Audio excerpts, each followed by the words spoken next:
नमस्कार। भारत सिर्फ एक देश नहीं है, ये एक पूरी कहानी है जो अनगिनत तथ्यों, प्रतीकों और उपलब्धियों से बनी है। चलिए आज इन्हीं धागों को एक एक करके सुलझाते हैं और देखते हैं कि ये कैसे एक महान राष्ट्र की तस्वीर बनाते हैं। तो भारत के बारे में हम कितना जानते हैं? जैसे कि क्या राष्ट्रगान और राष्ट्रीय गीत में कोई फर्क है? या फिर देश का सबसे छोटा राज्य कौन सा है?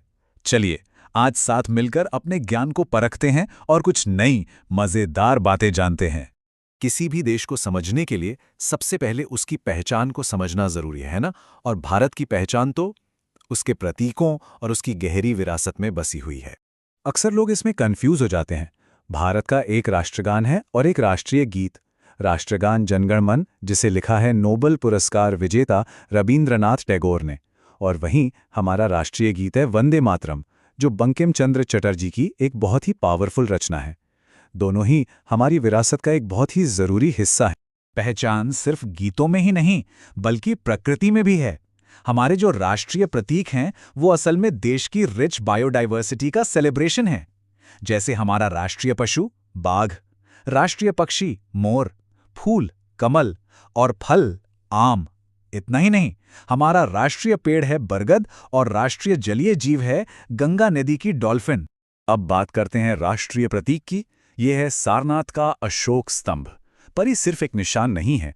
ये समझिए कि ये आज के भारत और हमारे प्राचीन गौरवशाली इतिहास के बीच का एक पुल है। इसमें जो 4 शेर हैं, वो शक्ति, साहस और आत्मविश्वास को दिखाते हैं, जो चारों दिशाओं में देख रहे हैं।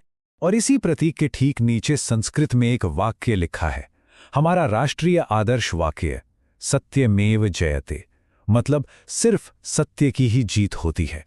ये 3 शब्द, ये भारत की कोर फिलॉसफी हैं और आज भी उतने ही रेलेवेंट हैं। तो ये तो हुई पहचान की बात। अब चलिए जरा उस विशाल जमीन और भूगोल पर नजर डालती हैं जो इस देश को इसका आकार देता है। कहते हैं ना, हर देश का एक दिल होता है।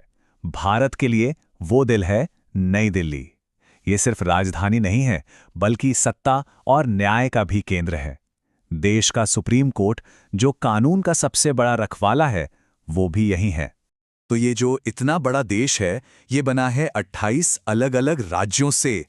आप इसे ऐसे भी सोच सकते हैं कि एक देश के अंदर 28 छोटी-छोटी दुनिया बसी हैं। हर एक की अपनी अलग संस्कृति, अपनी भाषा और अपनी पहचान।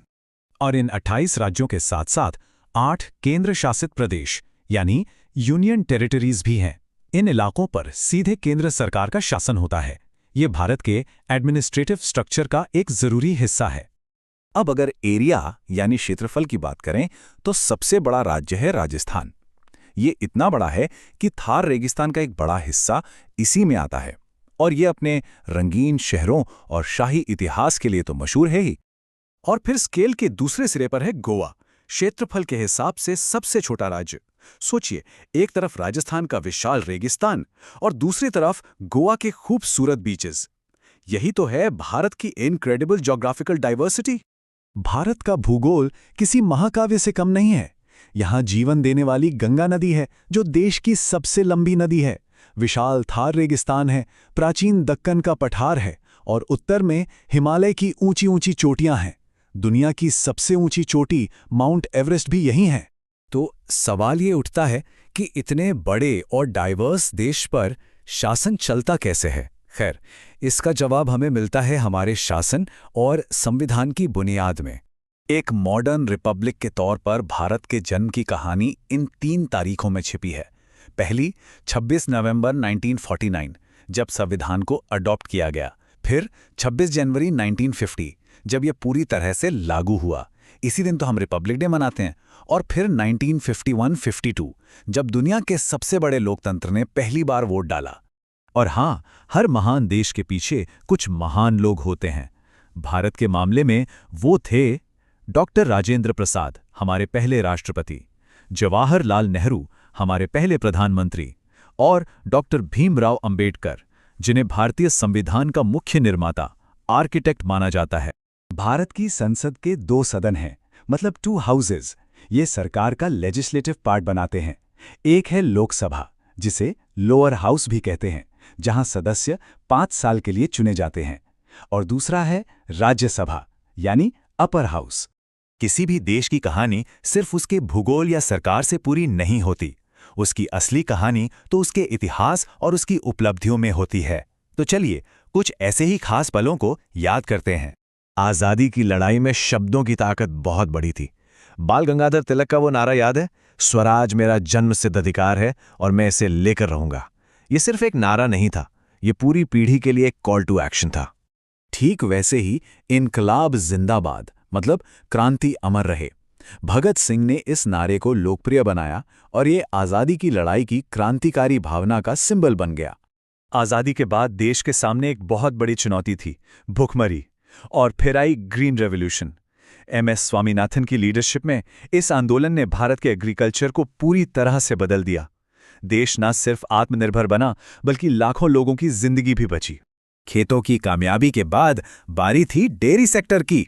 इसे कहते हैं व्हाइट रेवोल्यूशन। इस क्रांति ने दूध उत्पादन में जैसे बाढ़ ला दी और भारत, जहां कभी दूध की कमी होती थी, आज दुनिया का सबसे बड़ा दूध उत्पादक है। लेकिन भारत के सपने सिर्फ जमीन तक ही सीमित नहीं थे। साल था 1975, जब भारत ने अपनी पहली सैटेलाइट आर्यभट्ट लॉन्च की। ये एक छोटा सा कदम था, लेकिन भारत के स्पेस जर्नी के लिए ये एक बहुत बड़ी छलांग थी। इसने भविष्य की ना जाने कितनी साइंटिफिक अचीवमेंट्स का रास्ता खोल दिया।